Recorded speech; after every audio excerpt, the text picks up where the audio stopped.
Aloha and welcome to the Stop Fluid School Clinic Staff Training video. This video provides an overview of the operations required to set up and manage a school-located flu vaccination clinic and the roles and responsibility of the clinic staff. To complete the training, you'll need to review all training materials provided based on your clinic role. Completion of this training and a passing score on the post-test are required for all Stop Fluid School personnel prior to the participation in the clinic. Clinic personnel must pass the post-test with at least 70% score. Course participants who do not pass a post-test within 3 attempts will not be eligible to work at the clinics. If you experience any problems with this online training, please contact the help desk before attempting to complete the post-test 3 times. You can email schoolflu.helpdesk@doh.hawaii.gov. Or you can call 808-586-8300 or 1-800-933-4832, Monday through Friday from 7:45 a.m. to 4:30 p.m., excluding state holidays. Let's begin with some background information on influenza and Hawaii's Stop Fluid School program.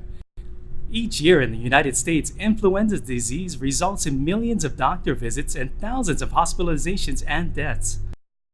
Certain conditions may put children at high risk for severe complications, but even healthy children can become very ill or even die from the flu. According to the Center for Disease Control and Prevention, approximately 80% of children who died from the flu were not vaccinated. And while no vaccine is 100% effective, the single best way to prevent influenza and its complications is to get vaccinated each year. A yearly flu vaccination is recommended for everyone 6 months or older. The flu shot is an inactivated influenza vaccine that is administered by intramuscular injection. Some people should not receive the flu shot. These include persons with severe allergic reaction to eggs or to a component of any flu vaccine, persons with a severe allergic reaction to a previous dose of influenza vaccine, persons with a history of Guillain-Barré syndrome, and persons with a moderate or severe acute illness. Questions 1, 2, and 3 on the consent form screen for contraindications and precautions to the flu vaccine. Stop Fluid School vaccination clinics are held in participating schools statewide and operate during normal school hours. Parental consent is required prior to vaccination. The Stop Fluid School clinics utilize the Incident Command System, also referred to as ICS. 2 main principles of ICS are the chain of command and unity of command. Chain of command is the top-down order of authority through which instructions are given and received. Unity of command is the principle that all staff report and take assignments from only one supervisor. Clinic managers are the lead authority at every clinic. All staff ultimately take orders from the clinic manager, either directly or indirectly through their immediate supervisor, such as the line flow group supervisor or vaccine group supervisor. Each clinic's organizational structure may vary, but every clinic will have a clinic manager to run operations. It is important for all staff to be familiar with the standard clinic setup and flow. Clinic setup may vary depending on the location and the size of the room. Students will arrive at the entrance and proceed to the registration station, where their consent form is screened. After reviewing the information provided on the consent form, registration staff will direct participants to the vaccination waiting area. Line flow staff will then direct participants to the vaccination stations. Vaccinators will administer the vaccine and direct participants to the holding area. Each participant must be seated for 15 minutes in the holding area for observation before exiting the clinic.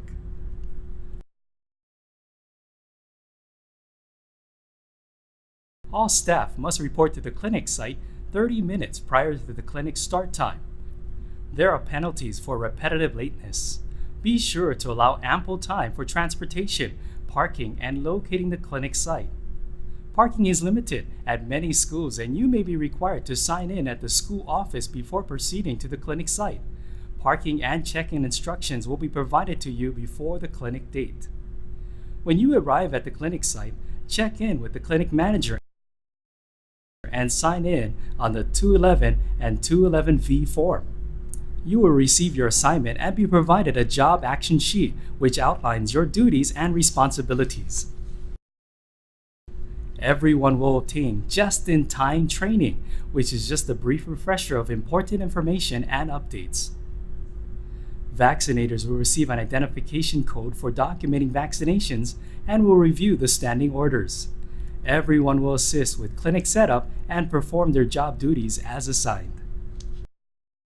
At the conclusion of the clinic, all staff will assist with cleanup and packing of supplies, and ensure that the clinic site is returned to its normal condition. Note that personnel who have not received blood-borne pathogen training will not handle potentially infectious material such as hazardous waste containers and used syringes. Everyone must sign out on the 211-211V form before leaving. If you are assigned to return supplies or vaccines to the Department of Health, complete the delivery in a timely and secure manner. Here are some important reminders for all clinic staff. Act professionally and courteously. Dress appropriately, wear covered shoes, and bring your ID and agency identification badge. Bring bottled water and snacks in the event that there is a break. However, eating and drinking are not permitted when the clinic is in operation. Do not use cell phones and other electronic devices on school premises, and do not take photos or videos on school property.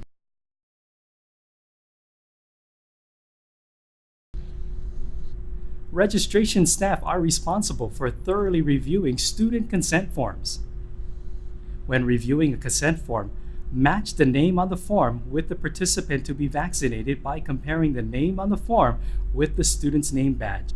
Inform the group supervisor or clinic manager if the name on the form does not match the student's badge, or if the groups of students come to the clinic without name badges. If an individual student does not have a name badge, ask the teacher to verify the student's identity. Review each consent form for accuracy and completeness.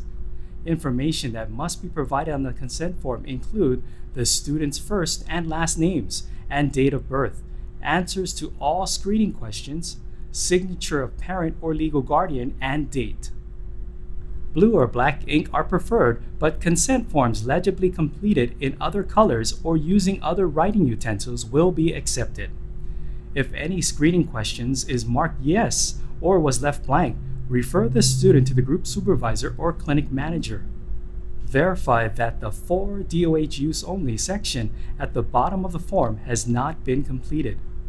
If this section contains written information or notes are found anywhere on the form, refer the participant to the group supervisor or clinic manager. If the consent form has been completed appropriately and no issues have been identified, direct the participant to the vaccination station waiting area. The notification form is used to inform the parent or guardian that their child was or was not vaccinated. Write the student's name and the clinic date on the notification form. Give the notification form and consent form to the student and direct them to the vaccination station waiting area. If a student reports that they have already received the vaccine and or is not feeling well, refer the student to the group supervisor or clinic manager. Also report any issues or apprehensive participants to the group supervisor or clinic manager. It is the responsibility of the registration group supervisor to problem solve with registration staff regarding incomplete or incorrectly completed consent forms. Common errors on the consent forms include student's birth year is the same as the current year, screening questions are not answered, or the form is signed but not dated. Registration group supervisors should consult with the clinic manager on these issues. Registration group supervisors should also ensure that each registration station has enough supplies. Inform the section chief or clinic manager if additional supplies are needed. Clinic personnel issues should be directed to the clinic manager. It is the responsibility of the line flow staff to direct participants to the vaccination station, monitor participants in the waiting areas, and to maintain the flow of the clinic by redirecting participants to the proper station if found wandering.